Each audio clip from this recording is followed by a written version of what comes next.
해외 자동차 업체의 한국 지사로는 최초로 닛산이 철수를 선언했다. 2004년 한국 법인을 세운 후 16년 만이고 1987년 한국이 외국 업체의 자동차 시장을 개방한 지 33년 만이다. 타이, 스즈키, 피아트 란치아, 사부, 미쓰비시, 스바루 등 수많은 대중 브랜드가 한국 시장을 스쳐갔지만 모두 국내 업체들이 수입권을 따서 들여왔던 경우다. 이번처럼 외국 업체가 국내 지사를 송두리째 없애는 건 처음이다. 그만큼 닛산의 한국 시장 철수는 업계나 소비자에게 미치는 충격이 크다. 한국닛산의 철수 결정은 5월 28일 오후 늦게 닛산 본사의 발표와 한국닛산의 보도자료를 통해 알려졌다. 한국 임직원들과 판매사도 당일 통보받았다고 할 정도로 깜짝 발표였다. 한국닛산 관계자는 일본 본사에서 내린 결정이어서 한국 지사가 의견을 낼 수 있는 상황이 아니었다며 국내외를 막론하고 실적이 계속 저조하자 본사가 집중과 선택 그리고 구조조정이란 결론을 택했고 한국 시장은 수익 구조가 맞지 않아 영업을 지속하기엔 불가능하다고 판단한 것 같다고 설명했다. 그는 이어 700여만 대에서 500여만 대로 생산 규모를 줄이는 파격적인 구조조정 속에 한국 시장을 배려하기가 어려웠던 것으로 보인다고 덧붙였다. 한국닛산은 일본 제품 불매 운동이나 코로나19가 직접적인 철수 이유는 아니라고 강조했다. 물론 두 가지 요인이 작용은 했겠지만 닛산 자체적으로 위기에 처한 게 주요인이었다는 것. 카를로스 곤 회장 문제 및 판매 부진 등 1에서 2년 전부터 내부적으로 골맞던 상처들이 터지면서 이번 결정을 내리게 됐다는 얘기다. 한국 시장 철수 외에도 영국 공장 감원, 스페인과 인도네시아 공장 폐쇄, 러시아 현지 지사 철수 등이 단적인 예라고 말했다. 회사 관계자는 지난해 한일 갈등이 극단으로 치달으면서 9월에 외신이 처음 한국 철수 가능성을 보도했을 때는 진짜 사실이 아니었기 때문에 회사 내부에서도 난리가 났었다며 물론 그때도 상황이 안 좋았던 만큼 한국닛산이나 판매사 모두 구조조정을 하되 철수는 없는 것으로 정리했었다고 주장했다. 그래서 이후 맥시마 부분 변경과 알티마 완전 변경 모델을 출시하면서 철수는 없다는 의지를 보여줬다는 것. 그러나 이 상황을 두고 이미 닛산 본사는 철수를 염두에 두고 있었지만 한국닛산이 이를 몰랐을 것이라는 추측이 나온다. 당시 닛산이 한국 철수 의지를 굳혔고 이 소식을 접한 일본 정부가 강력히 만류했다는 얘기가 일본 접체 고위 임원들 사이에서 돌기도 했다. 닛산이 철수하면 한국의 불매 운동에 일본이 무릎을 꿇는 것처럼 보일 수 있어 일본 정부가 버티기를 권고했다는 것. 충분히 가능한 추론이다. 닛산은 2019회계년도에 연결 재무제표 기준 6,712억엔의 순손실을 냈다고 발표했다. 2018회계년도에는 3,191억엔의 순이익을 기록했었다. 닛산이 연간 결산에서 순손실을 본 건 리먼 브러더스 사태가 터진 2008년도 이후 11년 만이다. 닛산은 코로나19 확산 영향에 따른 세계 시장의 판매 감소가 실적 악화의 배경이라고 전했다. 일본에서 10%, 미국과 유럽에서는 각각 14%와 19% 판매가 감소했다. 닛산이 함께 발표한 구조조정 계획에 따르면 2023년까지 세계 생산 능력을 20% 줄여 연간 540만 대 수준으로 조정한다. 실패를 인정하며 올바른 궤도로 수정하겠다는 얘기다. 여기에 르노와 닛산 및 미쓰비시로 구성된 자동차 3사 연합은 지역이나 분야를 나눠 선택 및 집중키로 했다. 지역별로는 닛산이 중국, 북미, 일본, 미쓰비시는 동남아, 오세아니아, 르노는 유럽, 남미, 북아프리카를 공략한다. 닛산의 한국 시장 철수는 이 같은 큰 그림을 그리는 과정에서 결론이 났다고 볼 수 있다. 즉 국내 일부 언론이나 국민들이 지적하듯이 불매운동의 결과물만은 아니라는 뜻이다. 그렇다면 이 같은 완전 철수가 닛산이 선택할 수 있는 최상의 방법이었을까? 다른 길은 없었을까? 토요타는 1966년 신진 자동차를 통해 국내에 차를 판매했다가 1970년대 초 철수했다. 중국이 한국 및 대만과 거래하는 기업의 진출을 봉쇄하겠다고 선언했기 때문이다. 토요타는 그러나 이후 한국 시장에 다시 진출하기까지 엄청난 공을 들여야 했다. 닛산도 마찬가지다. 이렇게 물러나면 한국 시장에 다시 발을 들이기가 어려울 수밖에 없다. 고객들을 버리고 간 배신자로 낙인이 찍혀서다.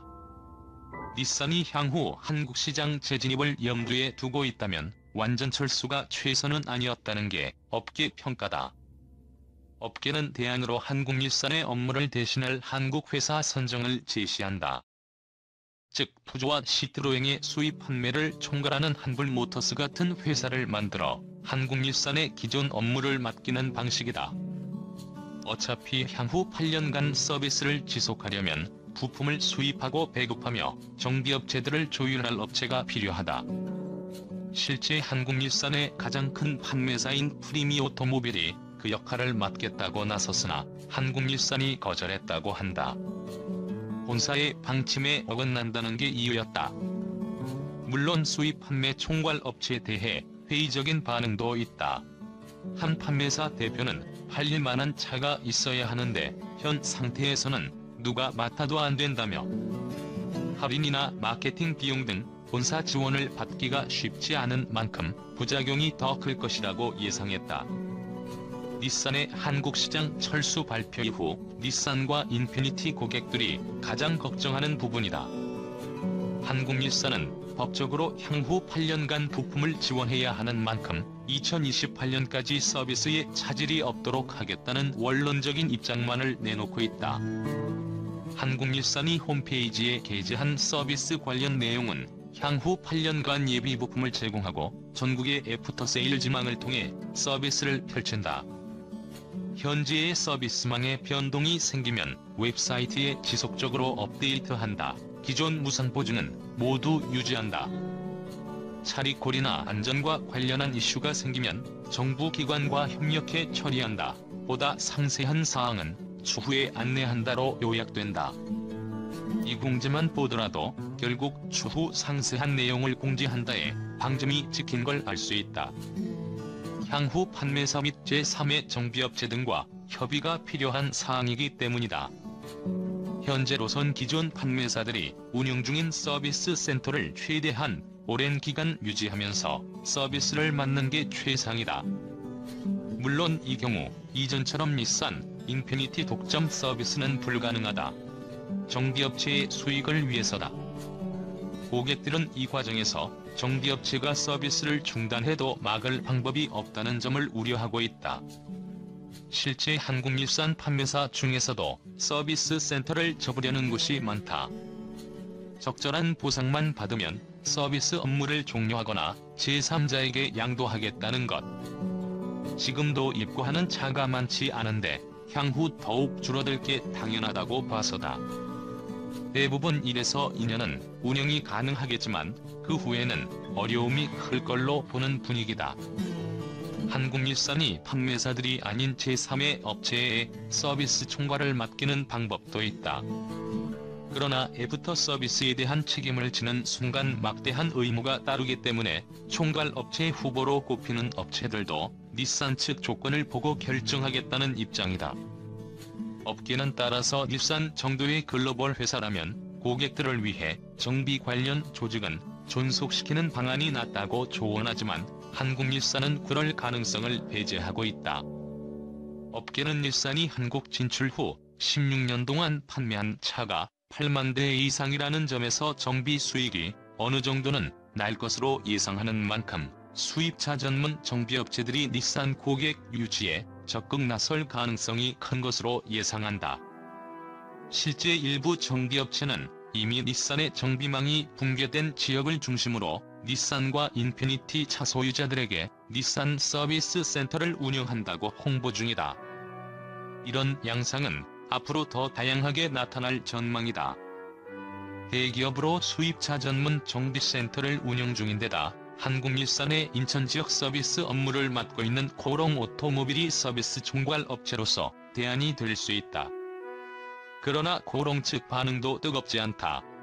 이 회사 관계자는 검토하지 않아 정확한 답변은 어려우나 닛산 서비스 센터로서 연속성이 없다는 게 가장 큰 문제라며 8년 동안 정비 권한이 있다고 하지만 신차는 안 들어오고 기존 차는 시간이 지날수록 떨어져 나갈 게 틀림없어 좋은 사업이라고 보기는 어렵다고 털어놨다. 다른 수입차 전문 정비센터 측도 서비스 총괄을 하려면 엄청난 양의 부품도 들여와야 하고 그 부품을 보관할 창고나 인력도 필요해 거기에만 몇십억 원이 들어갈 것이라며 그런 금액을 투자하면서 위험 부담까지 안고 총괄 업체가 되기는 쉽지 않다고 말했다. 이 회사는 보증수리나 무상수리로는 돈을 벌기 어려워 차라리 사고차 수리에만 전념하는 게 훨씬 이득이라고 덧붙여 서비스 총괄 사업에 회의적인 답을 내놨다. 중고차 업계는 중고차 업자들이 갖고 있는 닛산과 인피니티 차의 시세가 더 떨어지기 전에 하루빨리 처분하려는 추세가 강해 당장은 가격이 떨어질 수밖에 없을 것으로 보고 있다. 그러나 개인들 사이에선 시세 하락이 뻔한 만큼 헐값으로 파느니 폐차할 때까지 타자는 움직임이 일고 있다. 실제 동호회에서도 잔고장이 별로 없으니 끝까지 타겠다는 의견들이 많다. 오래 탈수록 감가가 적어 손해가 줄어들기 때문이다. 문제는 조만간 차를 처분해야 할 경우 상당한 손해가 불가피하다.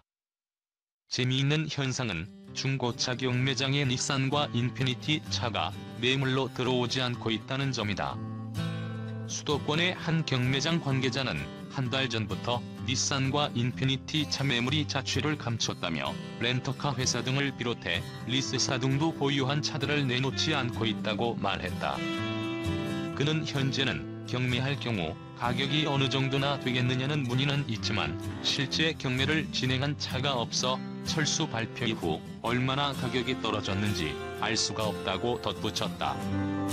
닛산과 인피니티 차 소유자의 반응에는 미묘한 차이가 있다. 닛산차 고객들은 다소 흥분 상태로 집단 소송을 주장하기도 하고 한국일산에 항의 전화를 하자는 건의까지 올라오는 반면 인피니티 고객들은 차분한 편이다. 인피니티 동호회는 오히려 자유 게시판에 회원들이 불안할 수 있으니 철수 관련 이슈를 더 이상 언급하지 말고 자제하자는 글을 쓸 정도다. 집단 소송 주장의 취지는 절대 철수는 없다는 닛산 측 말을 믿고 차를 샀는데 이틀 후에 철수 발표를 한 만큼 그에 따른 손해를 배상해달라는 것이다. 또 일부 고객은 차구입 금액에는 판매자와 구매자 간계약으로 성립된 법적으로 인정받아야 하는 보증기간 외 계약 상거래 등이 포함돼 있고 닛산 스스로 브랜드 이미지를 떨어뜨려 구매자에게 재산 상손해를 끼쳤다며 책임을 묻자는 주장을 펼친다. 고객들은 닛산이 8년간 서비스를 지원한다고 해도 부모 잃은 자식이 양부모에게 얼마나 제대로 서비스를 받을 수 있겠느냐고 입을 모은다. 서비스 질은 떨어지고 수리 비용은 오를 것이란 우려도 한다. 또 일부 고객은 평생 엔진 오일 무상 교환 때문에 차를 샀는데 이 경우 어떻게 될지 궁금해하고 있다. 닛산은 이 같은 고객들의 반응에 대해 검토하겠다고 답했고 고객들은 한국일산이 최종적으로 내놓을 서비스 지원책을 두고 보겠다는 입장이다. 닛산은 현재 4개 판매사에 7개의 전시장과 14개 서비스 센터를 운영하고 있다. 인피니티는 7개 판매사에 8개 전시장과 13개 서비스 센터를 확보하고 있다. 한국일산은 올 연말까지 남은 재고를 모두 판매키로 했다. 현재 일산 차로는 알티마와 맥시마, 인피니티 차로는 QX50, QX60, Q60 등 총 5종을 팔고 있다. 재고 대수에 대해 한국일산은 입을 다물고 있지만 판매사들 분석으로는 닛산이 1600여 대, 인피니티가 300여 대다. 6월 판매 조건은 아직 나오지 않았으나 동호회 게시판에는 몇 가지 소문들이 올라오고 있다. 일부 동호회원이 영업사원에게 들었다며 30에서 35% 할인서를 올렸다. 또 다른 동호회원은 2,990만원인 알티마를 1,990만원에 팔고 인피니티는 초특가 프로모션을 한다는 문자가 왔다고 밝혔다. 그러자 해당 영업사원을 소개해달라는 댓글이 속속 달리기도 했다. 실제 차종별 할인율은 판매사별로 차이가 날 가능성이 크다. 그러나 닛산 내부에서 극단적인 할인은 최대한 지양해야 한다며 지금 그렇게 폭탄 세일을 하면 차를 산 지 얼마 안 된 고객들이 난리나는